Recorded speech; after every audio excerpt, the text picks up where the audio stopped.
Hello and welcome back to our YouTube channel. उम्मीद करता हूं कि आप सभी फिट एंड फाइन होंगे। तो आज का ये वीडियो है जो बहुत ही इम्पॉर्टेंट रहने वाला है, क्योंकि आज हम इसमें डिस्कस करने वाले हैं रिसेंटली जो जेके एसएसबी ने पेपर कंडक्ट किया है। किस चीज़ का? जेल सुप्रिटेंडेंट का। तो आज हम उसी के बारे में यहाँ पे डिस्कस करने वाले हैं। तो let's start with the first question. तो फर्स्ट क्वेश्चन क्या है? हरी पर्वत फोर्ट वाज बिल्ट बाय। हरी पर्वत फोर्ट जो कहाँ पे श्रीनगर में लोकेटेड है, ये किसने बनवाया था? This is the question number first.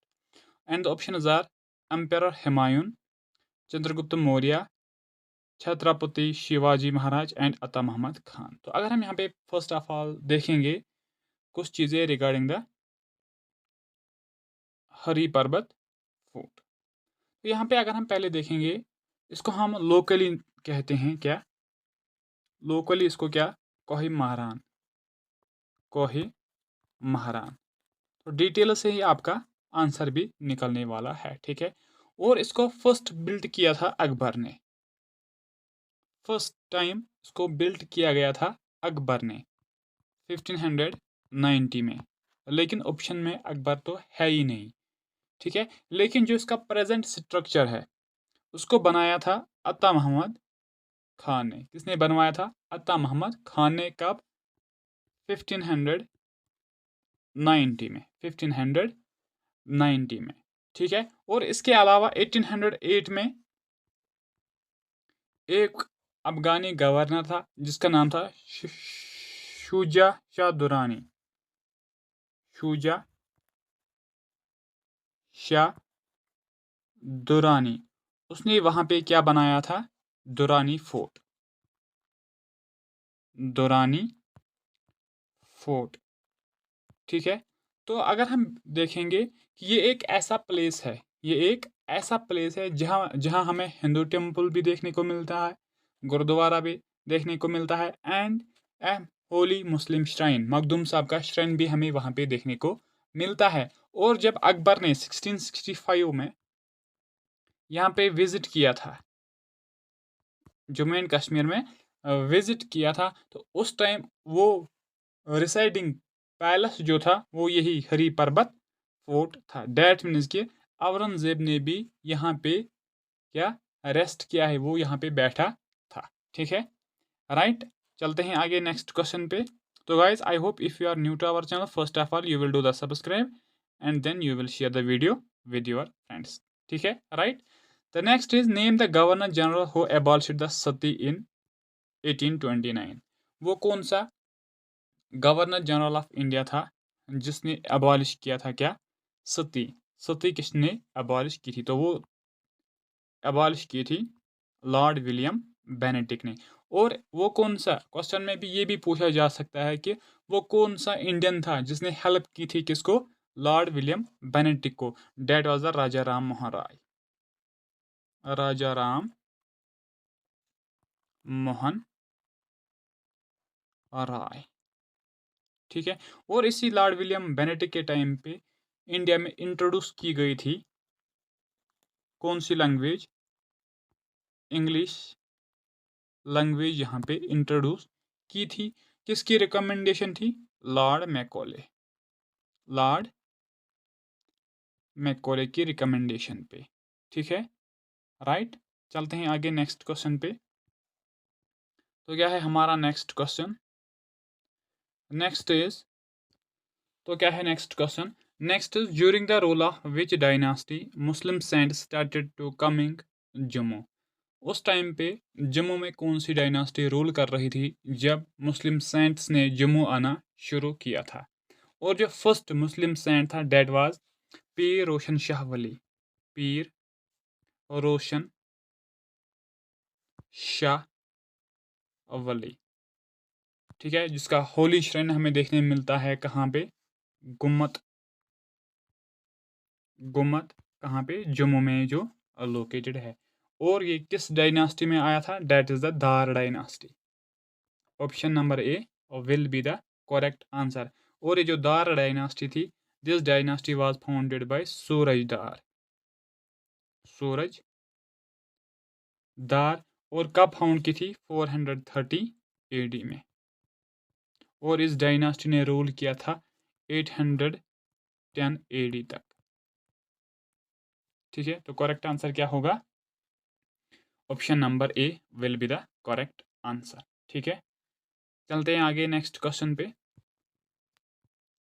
तो क्या है हमारा next question? Next is in which state is the flamingo festival celebrated? Flamingo festival कहाँ पे सेलिब्रेट किया जाता है? तो इसको सेलिब्रेट किया जाता है आंध्र प्रदेश में। एक डिस्ट्रिक्ट है, डिस्ट्रिक्ट नेल्लोर, वहाँ पे इसको सेलिब्रेट किया जाता है। अगर हम पर्टिकुलर एरिया की बात करेंगे, जो पुलिकट लेक है, पुलिकट लेक, और वहीं पे जो नेलापथा बर्ड सेंचुरी है, नेलापथा बर्ड सेंचुरी है, वहाँ का जो एरिया है वहीं पे इसको सेलिब्रेट किया जाता है फ्लेमिंगो फेस्टिवल में। तो आंसर क्या होगा? Option number D will be the correct answer. ठीक है, चलते हैं आगे नेक्स्ट क्वेश्चन पे। तो क्या है हमारा नेक्स्ट क्वेश्चन?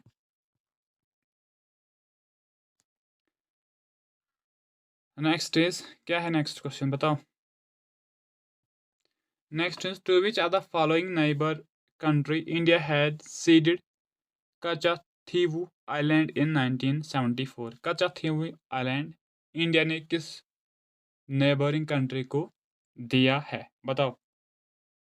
तो वो मिला था श्रीलंका को, इंडिया ने कचाथीवू आइलैंड दिया था 1974 में। ठीक है, चलते हैं आगे नेक्स्ट पे। तो नेक्स्ट क्वेश्चन क्या है हमारा? Next is consider the following statements. कुछ स्टेटमेंट्स दिए हुए हैं, अब हमें इनको देखना है। Statement is, first is Rajasthan, Gujarat, Jammu and Kashmir and Himachal Pradesh. अब क्वेश्चन में क्या कहा गया है? Desert development programme was started in which other above states? इन स्टेट्स में कहाँ कहाँ डेजर्ट डेवलपमेंट प्रोग्राम स्टार्ट किया गया था? ये जो डेजर्ट डेवलपमेंट प्रोग्राम था, इस प्रोग्राम को स्टार्ट किया गया था 1977 और 78 में। ठीक है, और इसको कहाँ कहाँ पे स्टार्ट किया गया था? फर्स्ट वाज राजस्थान, ठीक है, और गुजरात भी था, इसके साथ हरियाणा भी था, जम्मू एंड कश्मीर भी था, और हिमाचल प्रदेश भी था। तो क्वेश्चन का आंसर क्या होगा? 1 2 3 and 4। Option number D will be the correct answer. Option number D will be the correct answer, और इसके साथ हरियाणा भी था। ठीक है, राइट। चलते हैं आगे नेक्स्ट क्वेश्चन पे। तो क्या है हमारा next question? Next question is, consider a scenario in which a small country imposes a tariff on product which of the statement below is false? अब हमें एक सिचुएशन हमारे सामने है कि कोई छोटी सी कंट्री है और इसने टैरिफ बढ़ा दिया। दैट मीन्स उसने प्रोडक्ट्स पे एक्स्ट्रा टैक्स लगा दिया है। इससे क्या नतीजा निकल के आएगा? और अब हमें बताना है कि इनमें से कौन सा एक रॉन्ग हो सकता है, कौन सा एक इम्पैक्ट इस पर नहीं आएगा। तो फर्स्ट ऑप्शन क्या है? The goods consumer surplus will decrease. That means कि जो कंज्यूमर होगा उसके पास जो ये गुड है जिसपे क्या टैरिफ लगा हुआ है वो डिक्रीज होगा। ऑफ कोर्स वो डिक्रीज होगा। डैट मीन्स कि अगर हम यहाँ पे एक एग्जांपल ले लेंगे, सपोज कोई हमारा एप्पल है, कश्मीर का एप्पल है। यहाँ पे मैं इसी एग्जांपल के साथ आपको समझा देता हूँ। अगर इंडियन गवर्नमेंट ने क्या किया कि इस पर उसने टैरिफ लगा लिया, सपोज एक्स्ट्रा टैक्स लगाया है, और इससे पहले टैरिफ लगाने से पहले बहुत सारे कंज्यूमर्स जो इसको हार्डली खरीद सकते थे, मतलब सभी एक जैसे सभी लोग रिच मत होते हैं। ठीक है, तो जब टैरिफ लग गया और इसकी रेट और ज़्यादा बढ़ गई, डैट मीन्स कि अब सभी लोग इसको क्या नहीं खरीद पाएंगे।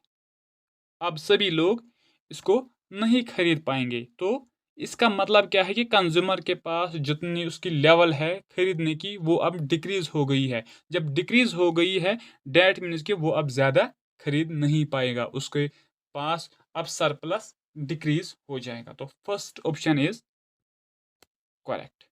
ठीक है, राइट। नेक्स्ट क्या है, the surplus of the producer of goods will decrease. और अब जो प्रोड्यूसर है उसके बाद उसके पास जो गुड्स का जो प्रोडक्शन होगा वो भी डिक्रीज हो जाएगा। नहीं, वो डिक्रीज नहीं हो जाएगा, ये गलत है, ये गलत है। ठीक है, the number of goods imported will decrease. हाँ, इससे भी जब टैक्स ज़्यादा लग जाएगा तो इम्पोर्ट हम ज़्यादा नहीं कर पाएंगे, क्योंकि ऑलरेडी वो दूसरी कंट्री से इससे लो रेट में चीज़ें लेता होगा। ठीक है, तो इसका जो करेक्ट आंसर होगा, हमें फॉल्स बताना था, तो option number B will be correct answer. ठीक है, राइट। चलते हैं आगे नेक्स्ट क्वेश्चन पे। तो नेक्स्ट क्या है, what happens if the price floor is set higher than the equilibrium price. क्या होगा अगर हमने किसी क्वांटिटी का क्या प्राइस फ्लोर क्या रखा है, ज़्यादा रखा है, तो इससे क्या होगा। देखो क्या होगा, बेसिकली ये प्राइस फ्लोर है क्या और इक्विलिब्रियम प्राइस है क्या। देखो, सपोज हमारे पास कोई प्रोडक्ट है, कोई प्रोडक्ट ABC है। प्राइस फ्लोर मीन्स की मिनिमम प्राइस जिस पे कोई इंसान कुछ खरीद सकता है।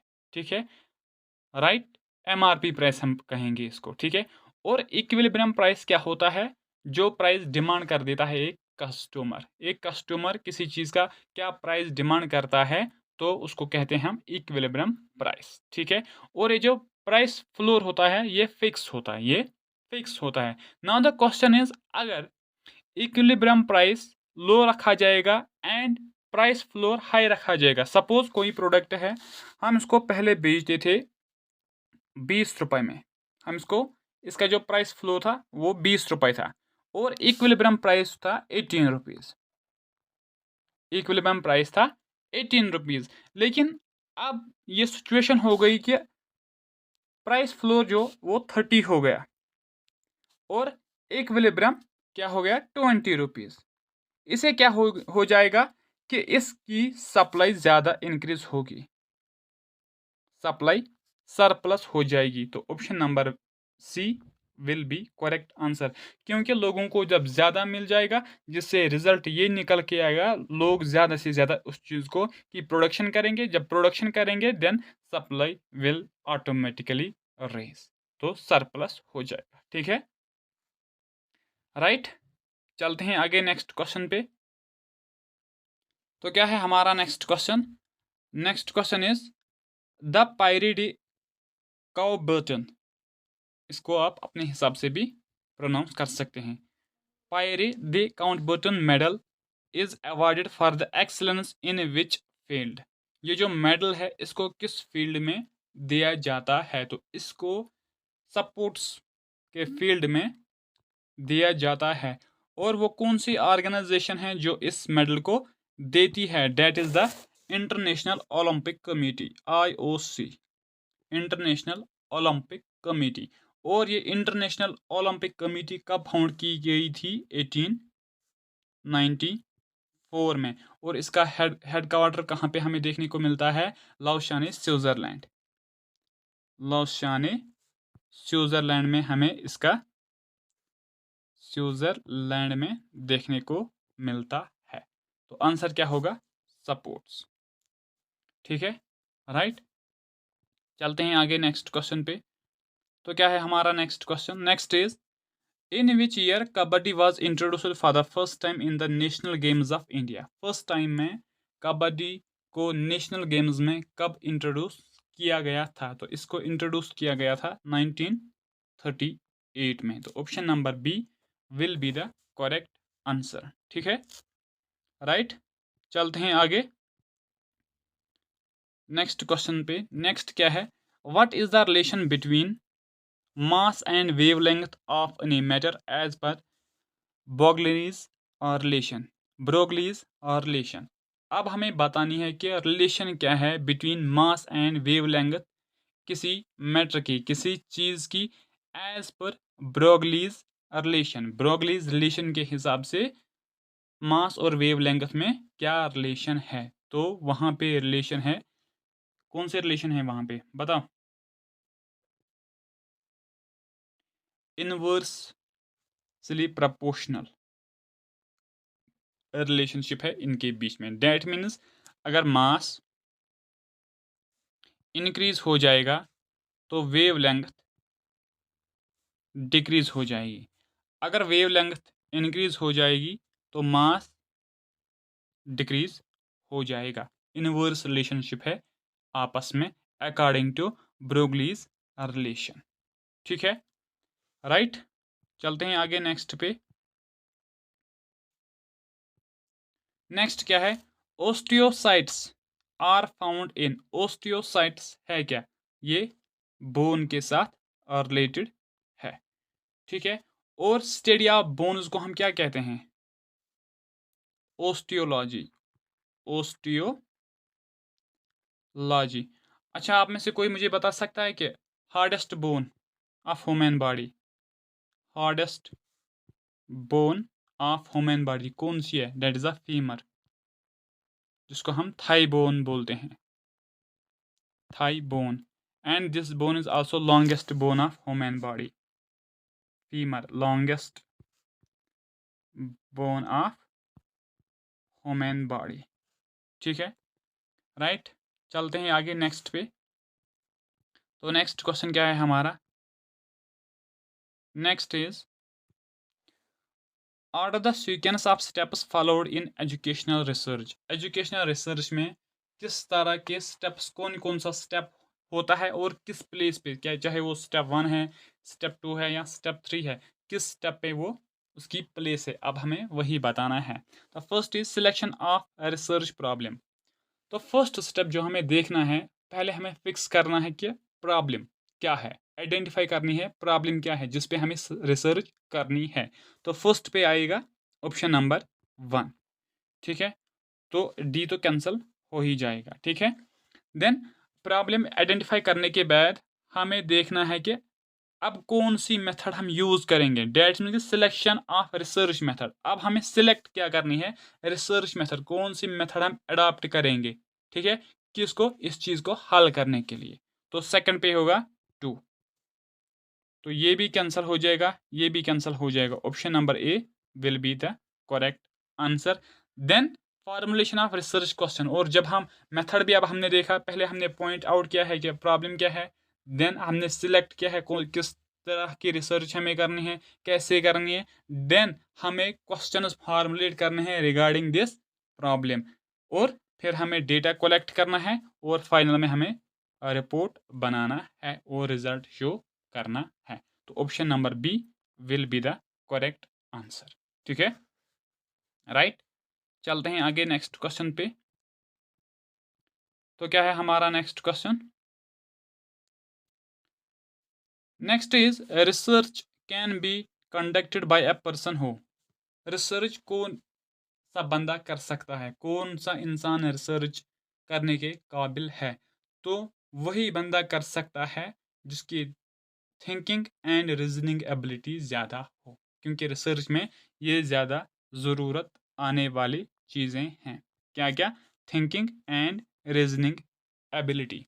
डेट मीन्स कि जो किसी रिसर्च को कंडक्ट करने गया है, उसको उस रिसर्च पे डिफरेंट तरह सोचना पड़ेगा, और वो वही कर सकता है जो इस तरह सोच सकता है, वही बंदा रिसर्च कर पाएगा। ठीक है, तो option number C will be correct answer.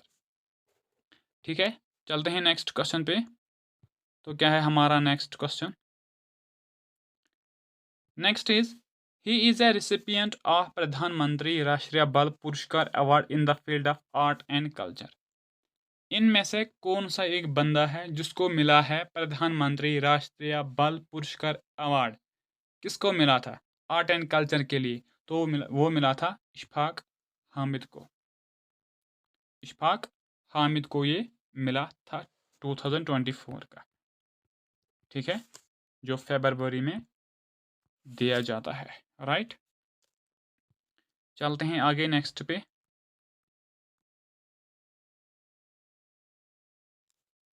तो नेक्स्ट क्या है, recently who has been conferred the prestigious freedom of city of London award. किसको अवार्ड मिला था recently freedom of city of London, किसको मिला था? वो मिला था अजीत मिश्रा जी को। Option number D will be the correct answer. ठीक है, चलते हैं आगे नेक्स्ट क्वेश्चन पे। तो क्या है हमारा next question? Next question is, क्या है नेक्स्ट क्वेश्चन? एक सेकेंड, क्या है हमारा next question? When is the international day of sine languages celebrated? International day of sine languages कब सेलिब्रेट किया जाता है? तो इसको सेलिब्रेट किया जाता है सितंबर 23 को। ठीक है, चलते हैं आगे नेक्स्ट क्वेश्चन पे।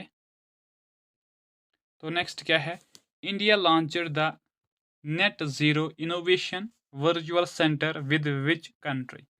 इंडिया ने net zero innovation virtual centre क्या लॉन्च किया है, किस कंट्री के साथ? तो उन्होंने ये यूके के साथ लॉन्च किया है।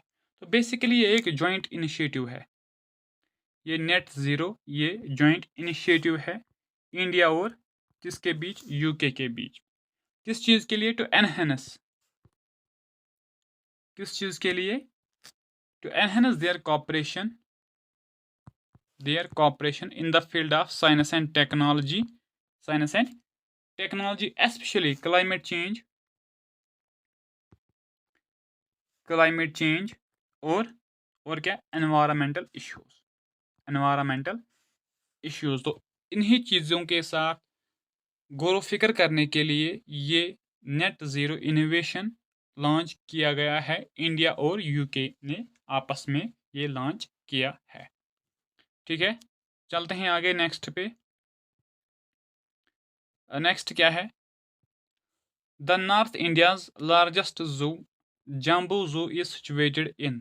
जाम्बू जू कहाँ पे हमें देखने को मिलता है? तो वो हमें देखने को मिलता है कहाँ पे? नगरोटा में। कहाँ पे बताओ? नगरोटा में। ठीक है, चलते हैं आगे नेक्स्ट पे।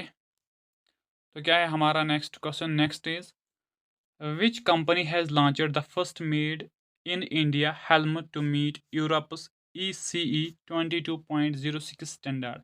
किस कंट्री ने इंडिया में first made in India helmet introduce की है जो कम्बैट करती है किसके साथ? यूरोप CEE 22.06 स्टैंडर्ड की हेलमेट के साथ। तो डैट इज किसने?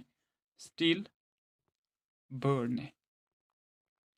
स्टील बर्ड जो हेलमेट जो कंपनी है उसने लॉन्च की है फर्स्ट इंडियन मेड हेलमेट। ठीक है, राइट।